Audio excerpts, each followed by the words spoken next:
warahmatullahi wabarakatuh. Alhamdulillahi wassalatu li ahliha. Amma ba'd, fa'udhu billahi minasy syaithanir rajim. Bismillahirrahmanirrahim. Innad-dina 'indallahil Islam.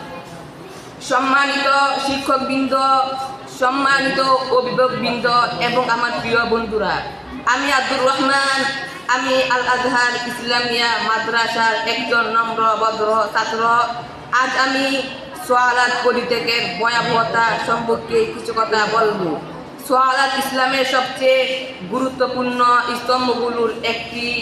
আল্লাহ তাআলা প্রত্যেক মুসলিমের উপর সোয়ালাত ফরজ করেছেন। সোয়ালাত আমাদের আল্লাহর নিকটে বন্দী করে, এটি আমাদের খারাপ কাজ ও গুনাহ থেকে দূরে রাখে। আমাদের প্রিয় নবী হযরত মুহাম্মদ মুস্তাফা সাল্লাল্লাহু আলাইহি ওয়াসাল্লাম বলেন, সোয়ালাত জান্নাতের চাবি। যে মুসলিম সালাত তার করে সে আল্লাহ থেকে দূর হয়ে যায়। সালাত ছেড়ে দেওয়া অনেক বড় গুনাহ। কিয়ামতের দিন সর্বপ্রথম সালাতের সম্পর্কে বিচার করা হইবে।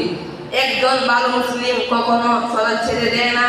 আসুন আমরা নিয়মিত সালাত আদায় করার প্রতীক্ষা করি। এতক্ষণ মনোযোগ দিয়ে আমার বক্তব্য শোনার জন্য সবাইকে ধন্যবাদ।